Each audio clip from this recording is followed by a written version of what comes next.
Galaxy in Flames is the perfect conclusion to a trilogy of Warhammer novels that are absolutely amazing. While not the best of the trilogy, that in my opinion being Horus Rising, it's still a fantastic book, and in my opinion, it's the number 2 pick for the trilogy in regards to ranking. The weakest in my opinion being False Gods, not because it's bad, but just because of the fact that I enjoyed Galaxy in Flames and Horus Rising more. This is the book that is really the jumping off point for the heresy, because there are so many things that go on after this that you could just jump from that even take place in this book. Like Fight of the Eisenstein literally has a lot of the events from this book as part of its plot and the events that happen afterwards in that book. So really, this is just a major jumping off point for the entirety of the heresy.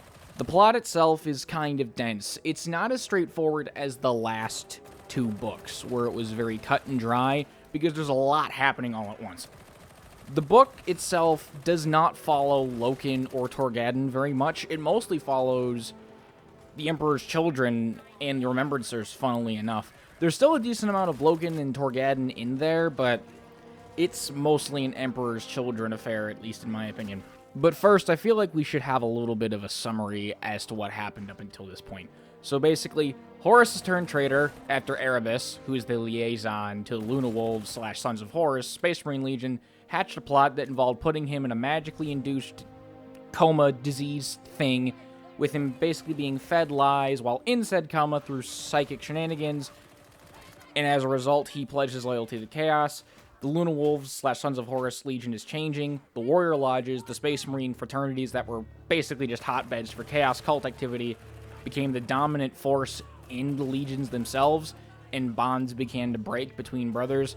And with potential threats to Horus disappearing and the Mournival basically being dissolved, it's only a matter of time before those who serve Horus will basically just be killed. And that's what this book is about. This book is about the Istvaan III atrocity, which is a confusing title because people confuse it a lot with the Drop Site Massacre, because they're very similar names. It's just a little confusing to me. Anyways, the book itself starts off focused on the Remembrancers, who, after the incident with the demon and Keeler putting it to sleep with her psyker powers, which she somehow now has, she's in a coma. Cinderman and a couple members of the Titan crew of the Dies Irae, who are part of the early version of the Imperial cult, get a psychic warning from astropath Ingmei Singh saying that Horus knows the Imperial cult is a thing, and Keeler is being seen as a saint, and that Magard, a bodyguard for Horus's Remembrancer that was killed by Horus in the last book, is on his way to kill her and anyone related to it. Horus then sacrifices Singh to gain an opportunity to converse with the demon equerry of the Chaos Gods. And right as Magard is about to kill the group, Keeler wakes up and then freezes him in place, giving the entire group time to escape. After this point, it transitions to the perspective of the Death Guard and Emperor's Children as they begin to attack Istvaan III, a planet that is rebelling due to the influence of the War Singers, which are just a bunch of psychic, singing, weird witch people. They're not really explained very well, to be honest, and there's not really much about them afterwards. The initial assaults are a success, but something weird happens. Eidolon, commander of the Emperor's Children, decides to use a new ability he has, which is basically just the Black Canary Scream, and kills the War Singer. He also is a complete tool and steals people's credit for doing cool things. He's kind of like a manager that would, like, take credit for you doing good work. He's that guy. He's basically a fence-riding, ladder-climbing douche canoe. Anyways, Saul Tarvitz, who is there at this event, who is the main character you end up seeing the Emperor's Children through the last couple books, thinks this is kind of weird and tries to talk to Eidolon about this, who he then basically shows him that Fabius Bile is starting to modify the Emperor's Children gene seed in order to become more perfect. And he's offered a place among them, but Tarvitz, being a sensible person, says, no, and proceeds to walk away from all of that, which then puts him on Eidolon's bad side and makes him a part of the next assault on the Governor's Palace on Istvaan. The preparation for the assault on the palace is a bit weird because a bunch of different people that aren't in the same unit are being cobbled together. The entire force is just a ham-fisted, square-peg-round-hole affair with random people being shoved in random companies that should not be there, with even Eidolon not attending, which is weird. And Saul Tarvitz knows this because the man will do anything to forward his own ego and his own reputation. So the fact he's not taking point on this assault shows Tarvitz that something is very, very wrong. So as a result, he talks to Rylanor the Ancient, who is a very well-known character and is actually quite cool. He's a very cool Contemptor Dreadnought.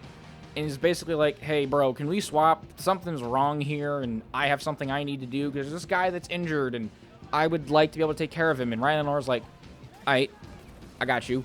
And Tarvitz tries to figure out what is going on, and then he goes down to the gunnery deck, and this random dude who exists to basically say, oh, hi, we're loading up the virus bombs. Isn't that cool? Yeah, we're going to bombard the entire assault of people that are going down to the planet. Yeah, that's what we're supposed to do. And Tarvitz is horrified and realizes this is very, very bad, and then steals a Thunderhawk gunship to make his way down to the surface to warn those on the planet of what's going to happen. And Eidolon realizes this immediately and sends several ships after Tarvitz. And Tarvitz makes his way towards the Eisenstein, which is a Death Guard ship being led by Nathaniel Garrow, who is not only Tarvitz's friend, but also the captain of that ship. And Tarvitz basically tells Garrow everything and begs him to listen. Garrow blows up the ships that are pursuing him and makes it look like Tarvitz got destroyed, so Tarvitz could escape and go down to Istvaan. Garrow reports back to Eidolon and everyone else that the ship's been destroyed, so that way no one is the wiser.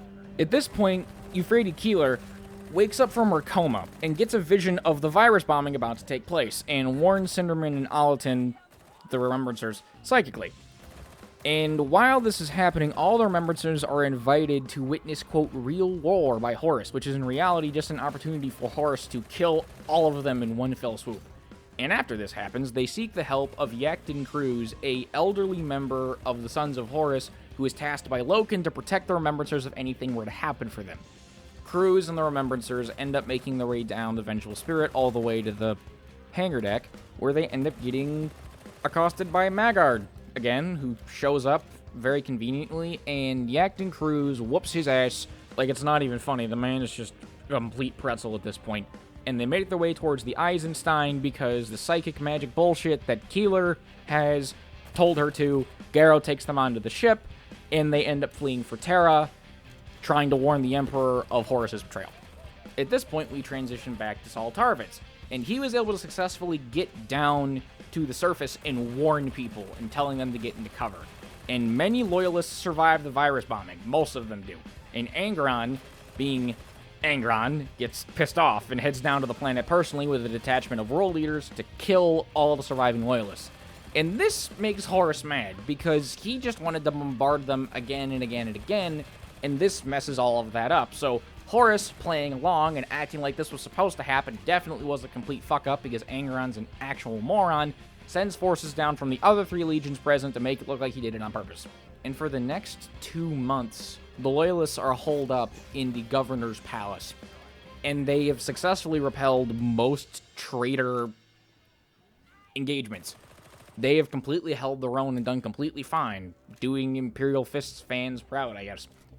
And at this point, they could have held out for a lot longer, and it would have been fine if it wasn't for Lucius being a complete asshole and fucking it up. You see, Lucius was one of the people Eidolon did not think would turn against the Emperor, but any loyalty he has is completely overridden by his ability to be a self-righteous, spiteful asshole, and he decides to sell out the Loyalists. He calls Eidolon and is like, hey, I'll give you a way into the palace and let you wipe the floor with these guys if you'll let me be on your team.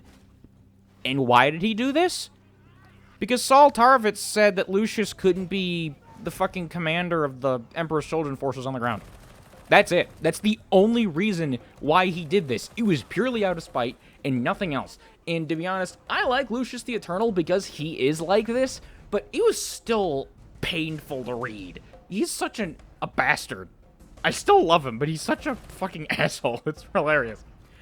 Loken and Torgadon, by this point, have been integral to the defense, and they are sent to confront their former Mournival brothers, Abaddon and Horus Aximand, and the 4 duel with Loken and Abaddon fighting, and Aximand and Torgadon fighting each other. The duels are fierce, but Torgadon gets unfortunately killed, which is sad, because Torgadon was, like, my favorite character in these books. And right before Loken is about to die, the Titan deployed to assist the Death Guard, the Dias Array, just knocks the roof down because giant Deus Ex Machina Titan foot and just covers Loken in rubble.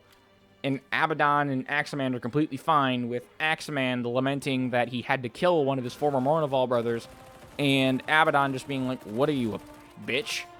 They turned traitor against Horus. No, don't be a crybaby. And Horus Axeman actually sheds a tear, which makes Abaddon think less of him as a result. The entirety of the loyalist forces at the palace are completely wiped out by the Titan and the firebombing that Horus does, with Loken being the only survivor, and that is the end of the book. I have to say, the plot is good. It jumps around a fair bit, not as much as, say, books like The End of the Death, which that is like every other page, a different character is doing something different, and you have to keep track of it, but this book is very, very good. I would have to say that it's my second favorite of the trilogy. I mean, anything written by Dan Abnett is perfect, but this book is very, very good. The only issue that I would say I have is that the writing for Loken is a little bit stilted. Dan Abnett did a really, really good job at making Loken feel like a very human character, and I love Graham McNeil's work. I mean, I love his Ultramarines books, but something felt a bit off about the way he was portrayed in False Gods, and even more so here, because the writers changed, because this is written by Ben Counter and not Graham McNeil, and that's fine, because a lot of books in the Warhammer thing just tend to jump around between authors, so that's fine. I don't really mind that. And honestly, given the fact that this is supposed to be about the Istvaan III atrocity and not just individually about Loken, I would say it makes sense he wasn't given as much focus or given as much characterization. That being said, though, I think that this book is fantastic. I love it. I would love it to death. I would listen to this again, and I'm probably going to, because I had to re-listen to it for this video, and I'm going to re-listen to it again because I really enjoy it.